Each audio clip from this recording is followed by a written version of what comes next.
Ahojte zlatíčka, teším sa, že vás tu mám a dnešnou témou je téma triggers. Und našim poradcom nie je nikto iný ako Carl Gustav Jung. Prečo niektorí ľudia zostávajú pevne na nohách, nech sa deje čokoľvek, svet na nich hádže chaos, ľudia ich urážajú, plány sa rozpadajú, neúspechy ich zasahujú jeden za druhým a oni napriek tomu zostávajú pokojní, ako by sa ich búrka vôbec netýkala. Vedia niečo, čo my nevieme? Mhm. Väčšina ľudí žije v neustálej reakcii na svoje okolie. Niekto im nedá prednosť v premávke, hneď sa nahnevajú a už im stúpa žlč. Nejaký kolega otrusí nejakú poznámku, celý deň majú pokazený. Nejaký cudzinec, nejaký úplne neznámy človek sa na neho nejako divne pozrie, okamžite začne o sebe pochybovať a už je neistý. A teraz si predstav, že by si sa od tohto všetkého mohol oslobodiť. Žiadna osoba, žiadna situácia alebo nejaká vonkajšia sila by už nikdy nemala moc nad tvojimi emóciami. To by bolo, čo? Karl Jung povedal, že väčšina ľudí sú väzňami vlastných reakcií. A tu mu dávam 100% pravdu. Pretože oni si myslia, že svet im niečo robí, no v skutočnosti svet iba odráža to, čo v sebe ešte nespracovali a nevyliečili. Pretože pravda je jednoduchá. Nič ťa nemôže ovplyvniť, pokiaľ v tebe nenájde nejaké slabé miesto, na ktoré sa môže prilepiť. A ak ťa niekto nazve hlúpym a ty sa nahneváš, je to preto, že nejaká časť v tebe sa to ešte sa toho ešte obáva. Si myslí, že čo keď to bude pravda? A ak ťa niekto ignoruje alebo nejakým spôsobom sa cítiš zranený, tak to znamená, že ešte stále hľadáš nejaké potvrdenie zvonka od ostatných ľudí. Potrebuješ to? A práve z tohto dôvodu môžu dvaja ľudia zažiť tú istú situáciu, no reagovať úplne odlišne. Pretože nejde o to, čo sa deje. Ide o to, čo sa deje v tebe.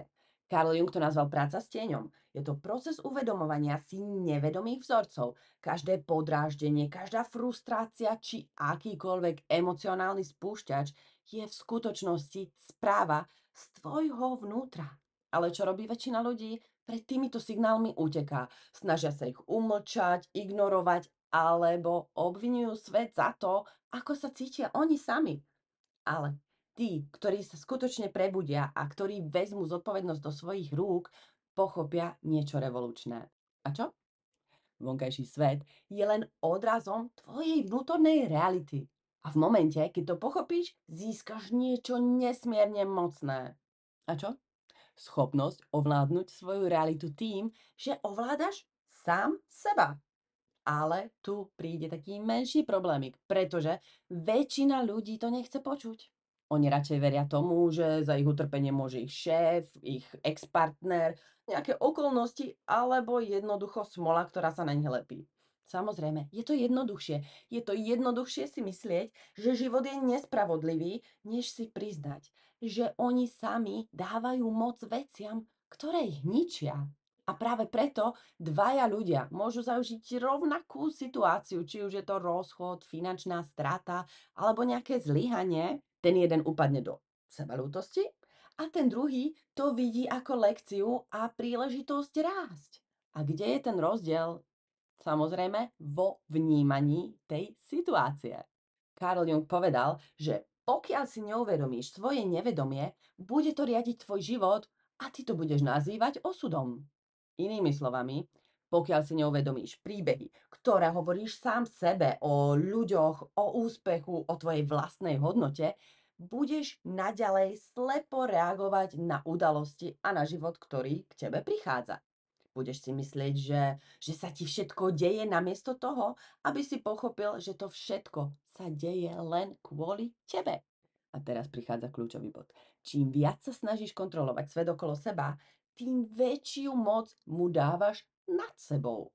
Takže, ak potrebuješ, aby ťa niekto rešpektoval, dávaš mu moc nad sebou samým.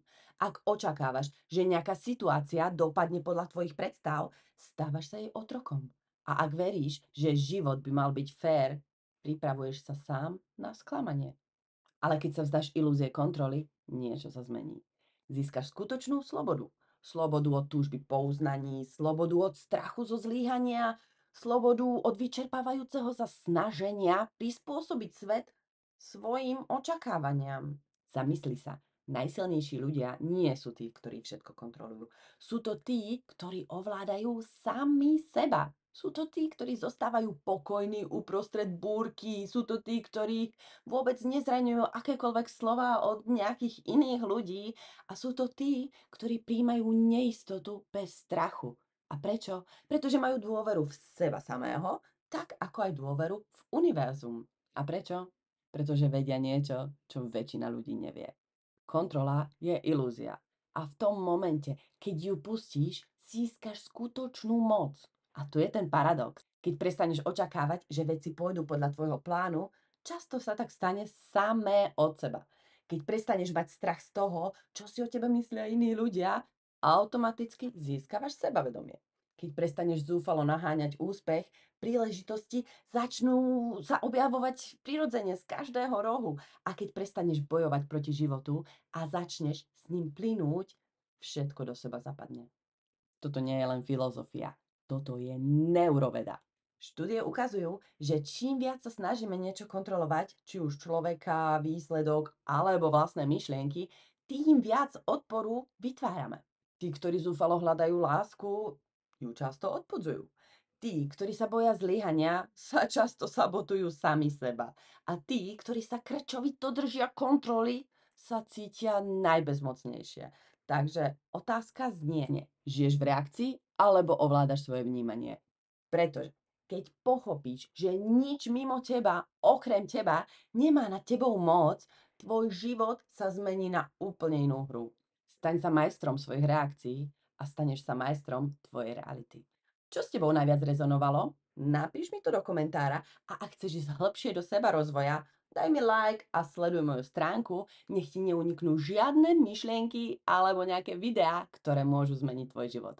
Ďakujem veľmi krásne za každú donáciu, ktorú ste dali môjmu účtu na YouTube a teším sa na ďalšie video.